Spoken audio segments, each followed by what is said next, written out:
Thanks for listening to Better Business, Better Life. I'm your host, Deborah Chantry-Taylor. We're going to do something a little bit fun now. This podcast, would you believe, has been going since 2020. It started off as a bit of a fun hobby, and now some 5 or 6 years later, we're 260 episodes in and still going strong. Each week I produce a new episode, but I thought it might be fun to bring back some of the old episodes and leave them just exactly as they were. So no tweaks, no edits. So there might be a little bit of poor quality in there, but at least you'll get to see and hear from some of the most amazing business people that I've spoken to over those 5 or 6 years. I really hope you enjoy the episodes, and don't forget, if you ever need any help, just reach out to me. I'm only an email away, deborah@businessaction.com.au or deborah@businessaction.co.nz. Better Business, Better Life, here to help.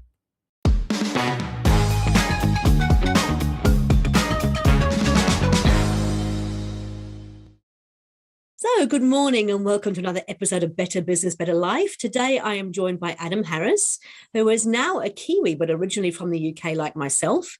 And we actually met because Adam was on a similar kind of EOS journey to myself, and he'll tell you that story.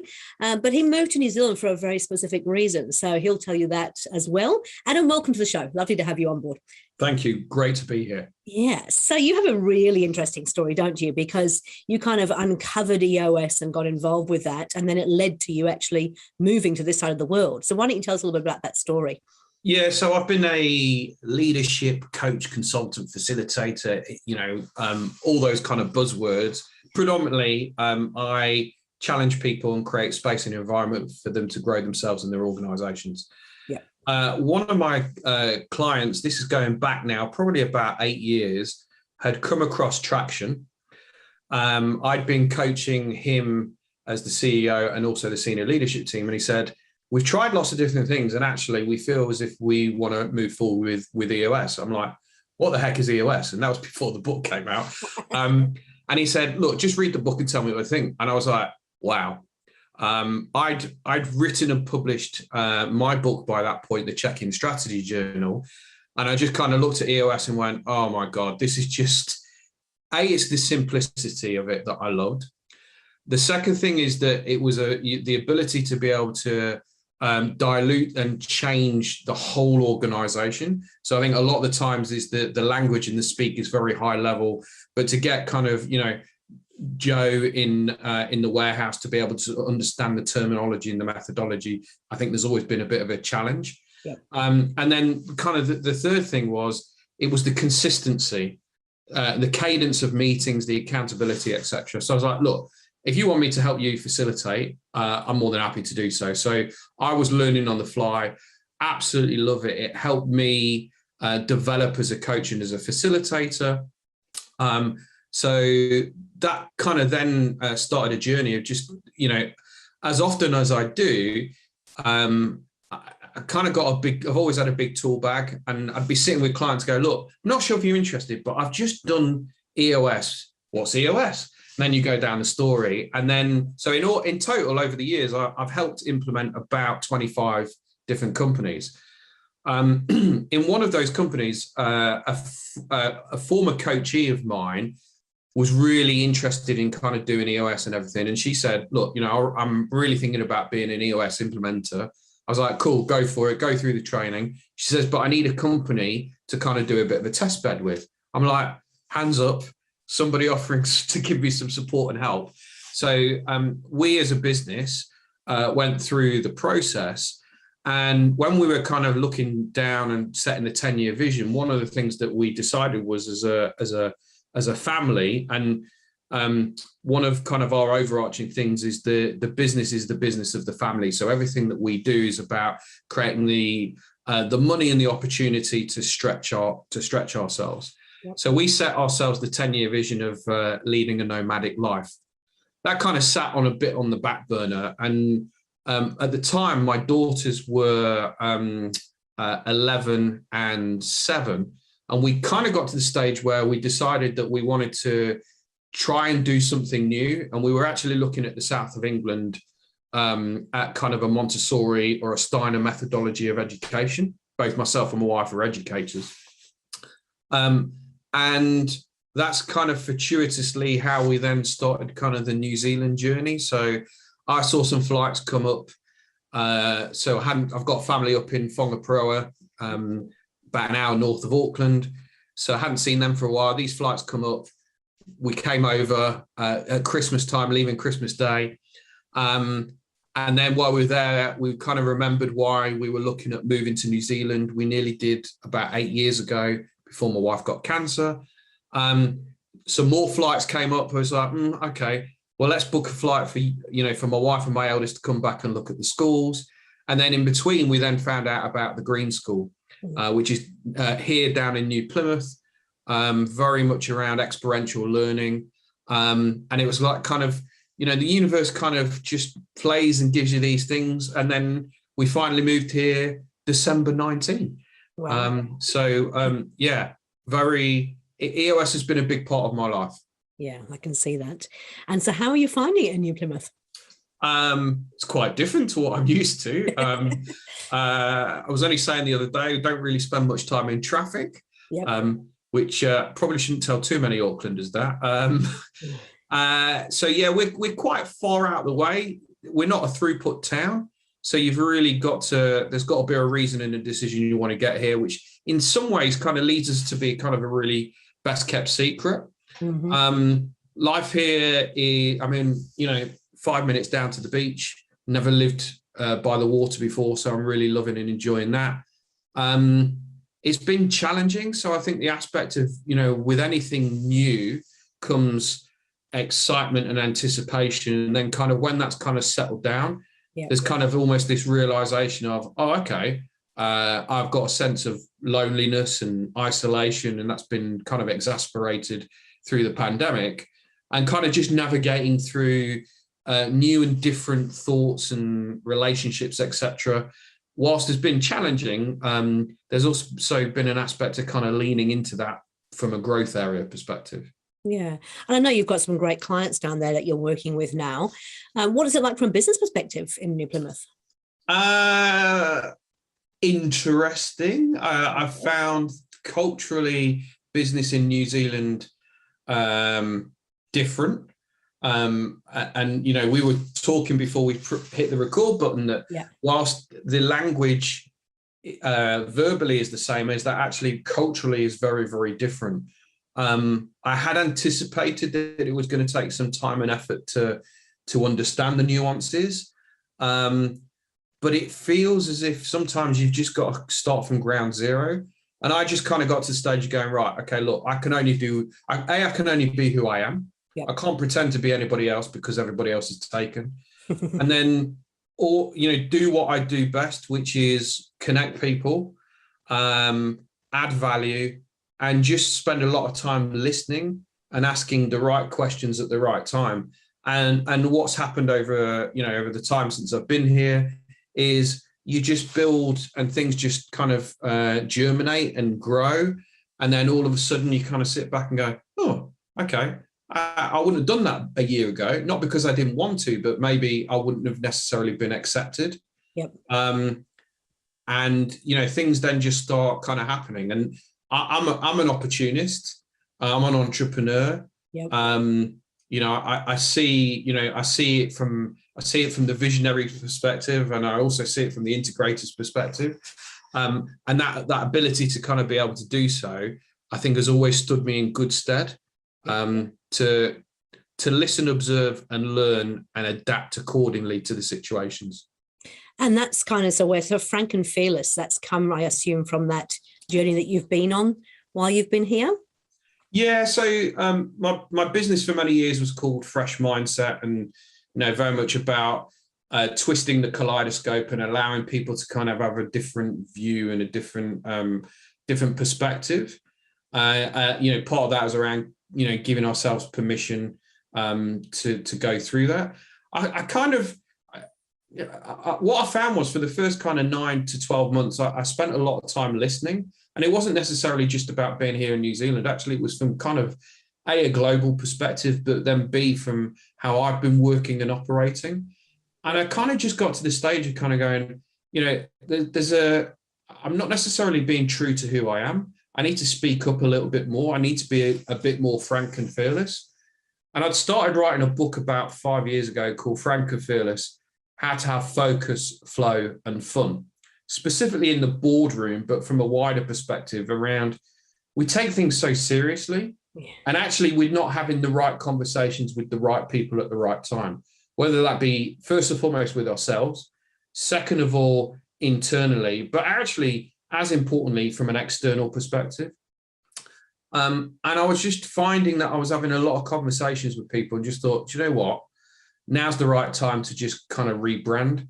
And I wanted to, be able to differentiate me and the people that work with me as to this is who we are and what we're about. So kind of the narrative, but also from an aspect of qualification to kind of go, look, if you want to work with us, that's great. We are slightly different and a little bit nuancy. This is who we are and this is what we're about. If you want to engage, great. If you don't want to engage, even better. And actually that has allowed to ensure that we're having great conversations with great people that want to move themselves and their organizations forward. And that's all I want. I don't really want to waste time on navel gazing conversations. I think for me, it's great to just have, really intellectual, challenging conversations. So if I could be spending more time doing that and less time wastage, actually I've become more productive. That's really key, isn't it? It's interesting because obviously in the EOS way of doing things, we talk about the niche and what your target market is. And for a lot of people, they go down very much the whole, oh, well, they're this age or they're this sex or they're this industry. But in actual fact, a niche can come down to the way that people think and feel and how they behave. And I think that people seem to discount that a lot of the time and just go, well, I need to pick a specific industry. I think it's very much about attitude. I've got an elephant sitting next to me for the same reason as you. It's like if people look at the elephant and sort of think, quite frankly, what the fuck is she doing with an elephant? They're probably not going to enjoy working with me. So tell me a little bit more about the EOS journey, the stuff that you did with EOS, and what are the things that you really got out of that? I know you said it was beautifully simple. It was very much about getting people all on the same page and being able to work through the layers. What are the kind of the key things that you found in the businesses you worked with? Yeah. So, and, as I'm sitting there reflecting, I'm wondering if one of the reasons why I got, frank and fearless has become so prevalent is that actually, it's interesting, the elephant in the room. How many times was I, even before EOS, my challenging style is I come at it from a word called carefrontational. It's a bit American and a bit cheesy, but there's an aspect of around, as a facilitator, my role is to create the space and the container, but then be able to pick up on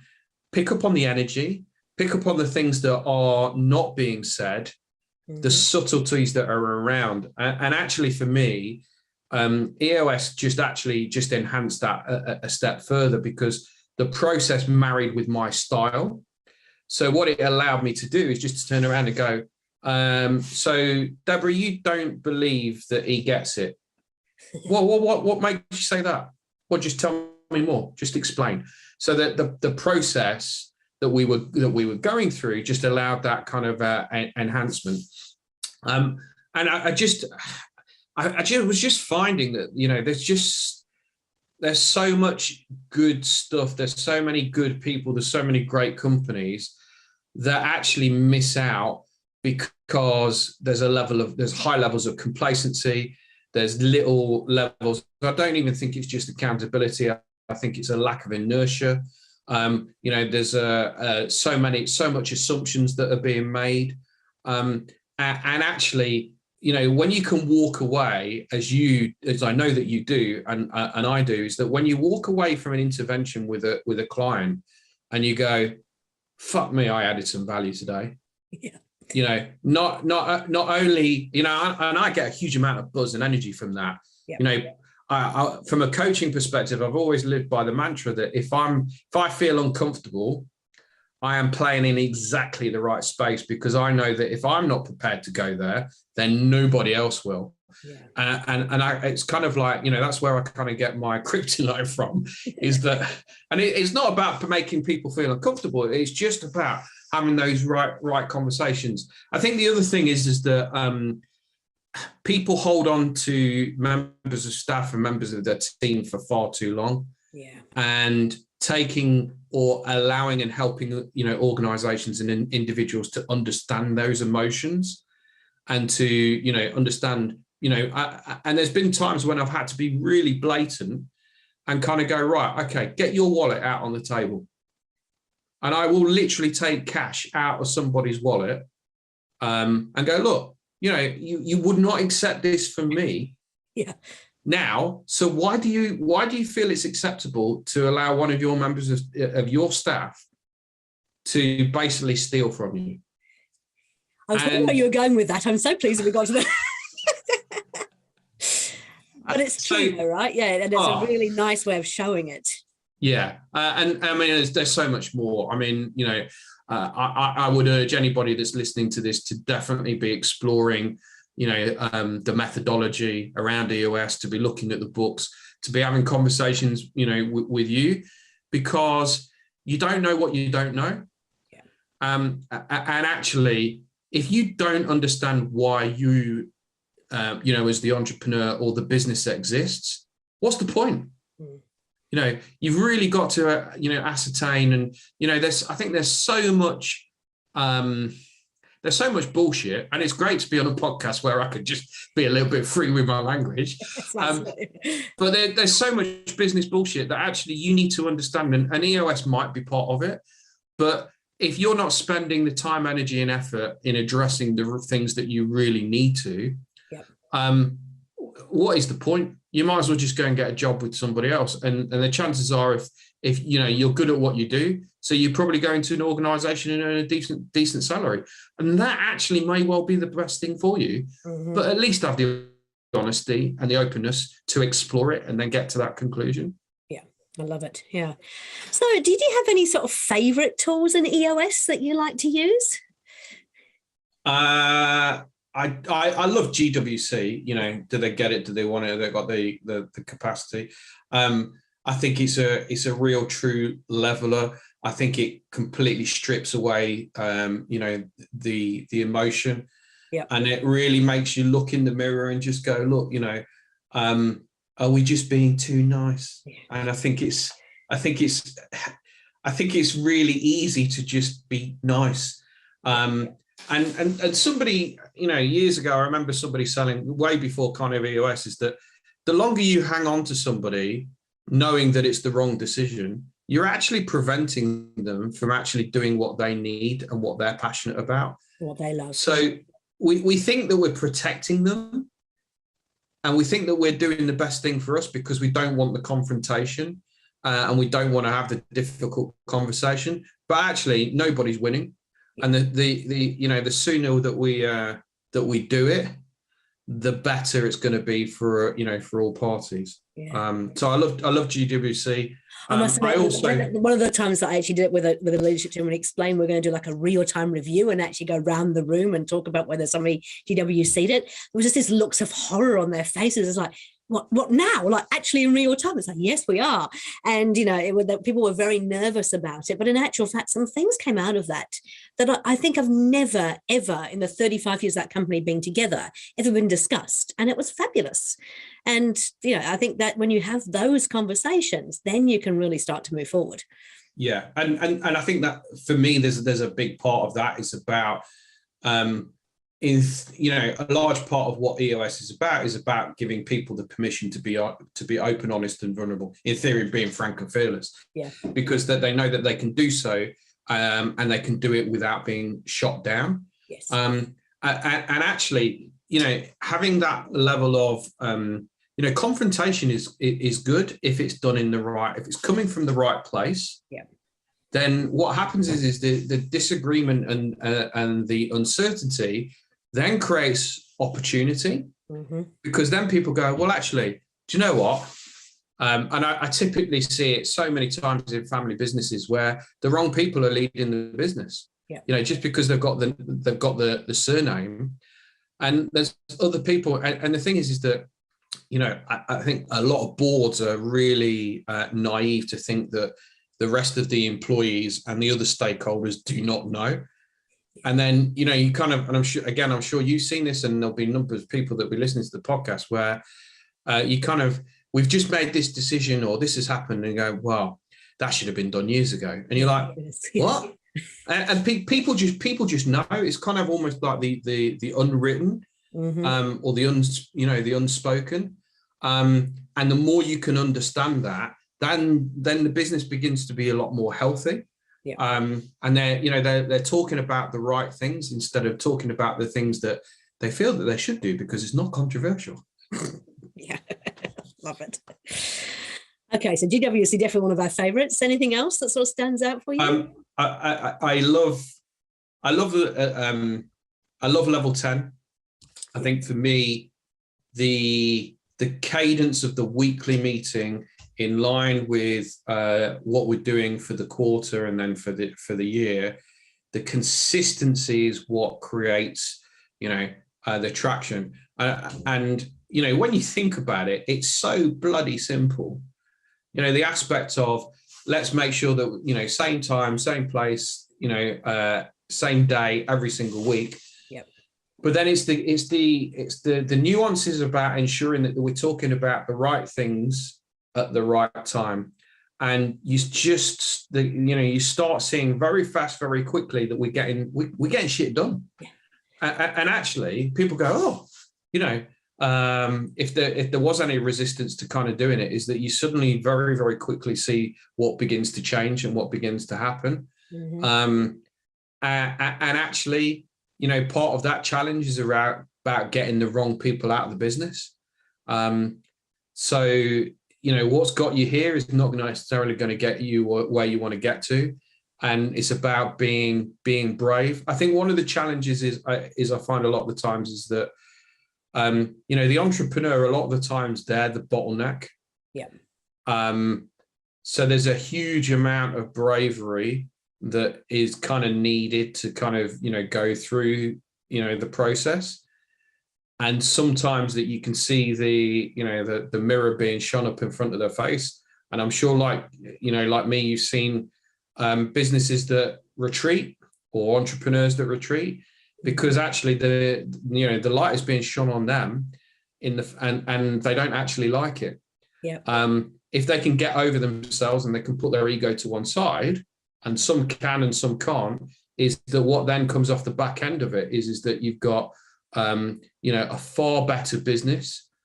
You've got a far better, that's not the right English, far greater level of engagement. Yep.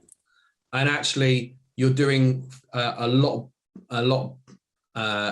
better work, a lot greater work.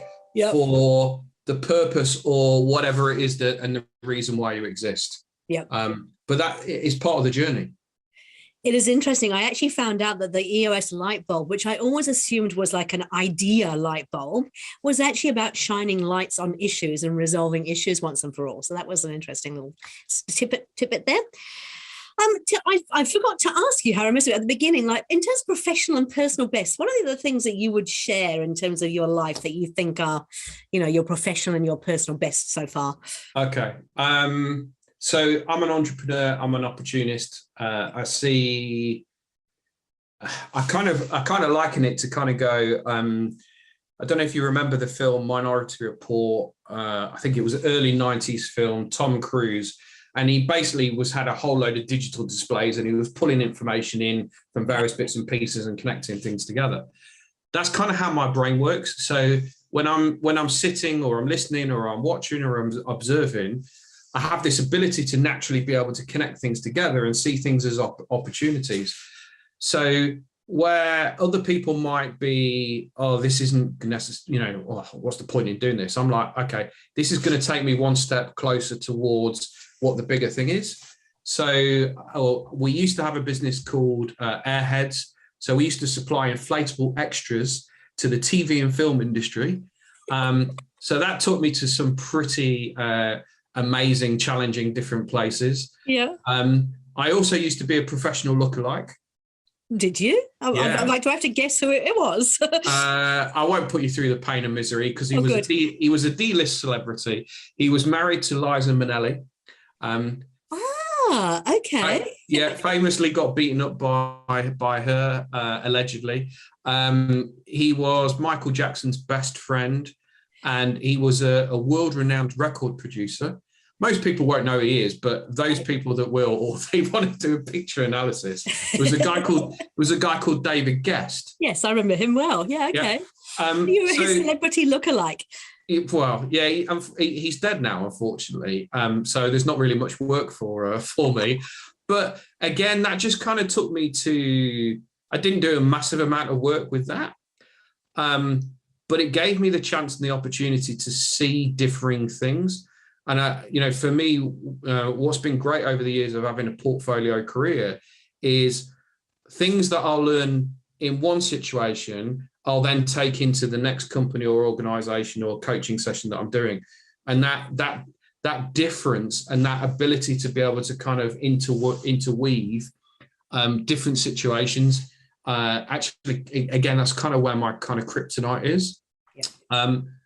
From a personal perspective, I think pretty much selling up and moving across to New Zealand has got to be up there. Yeah. What's been interesting is, since I kind of have now got the Frank and Fearless brand, is I've kind of been leaning into that. So we went down to the South Island earlier this year, and I ended up doing things that I would not normally do. So I wouldn't say that I have a fear of heights or a phobia. I really don't like heights. So, kind of climbing a waterfall in Lake Wanaka, hanging off at, 200 meters above the ground going, what the hell am I doing? But, kind of this mantra kind of being frank and fearless and leaning into it and showing vulnerability with my two daughters. That's kind of become my new mantra, is just kind of going, look, if you were unsafe, you wouldn't be allowed to do it. So get over that fact, face the fear, and lean into it to see where and how and what the growth aspects are going to be. And as you said, some fantastic things come out of that, don't they? So it's all worthwhile doing. Yeah. Yeah. Okay, so we're getting close to the finish of the podcast. In terms of 3 top tips, because you've obviously lived a fascinating life, and I always love hearing more and more about it. But what were your 3 top tips for business owners who perhaps feel like they might have hit a ceiling or they're kind of getting a bit stuck? What would you say are the 3 things that you would share with them? Clarity creates confidence. Yep. Yeah, I just feel that human nature dictates that our bodies and our minds will take the path of least resistance. Mm-hmm. Okay, we're fundamentally lazy. So if people don't, and I include the business owner, but then also the members of the organization, also kind of stakeholders. When people don't have clarity, their minds start wandering and they start going off into tangents, and they start, creating however many, God knows, different stories. Yes. So when you're able to give people clarity, it actually means that you put their mind at rest. So, finding that out, okay, so where are we heading as an organization? Where and what is it that I want right now? Communicate it through. Yeah. People then become self-assured. In theory, it kind of goes back to Maslow's hierarchy of needs. I feel safe. And if I feel safe, then I can do what's definitely needed. So definitely clarity creates confidence. The other thing for me is create the space, the environment where you're being challenged. Okay, so I believe that we all need to be challenged. And actually it's about having our questions questioned and not necessarily our questions answered. Now, the tool for that is going to be different from each individual. So some people may well get that from listening to podcasts. Yeah. Some people may well get that from reading books or listening to books. Some people, it may well be one-on-one coaching, it might be mentoring, it might be mastermind groups, it might be EOS. Where and what is it within your professional and personal life are you being challenged? Yeah. And it may well be the case that actually you outgrow the intervention that you've got to. Mm-hmm. So you kind of need, I kind of look at it, you need to you need to be walking away or thinking, that's a really good question. So it's topping any of the challenge that you're doing from an internal perspective. Yeah. When you get to that stage, is that you're now kind of working on self-limiting beliefs, you're working on self-actualization, you're in a different growth area to being in the comfort zone. So that's the second thing. Yep. The third thing, if it's not working in the boardroom, it's not working in the bedroom. Okay. If it's not working in the bedroom, it's not working in the boardroom. Okay. So this was a phrase told to me by a good friend of mine called Nigel Risner in the UK. And he's quite happy in being very controversial. He knows that, just by saying the phrase, some people will get very offended. Yeah. The underlying aspect of what he's saying is life is life. Yep. And anything that is impacting you from a personal perspective is naturally going to be impacting you from a professional perspective, and vice versa. Mm-hmm. Have the awareness of that and ensure that you are dealing with what you need to kind of deal with.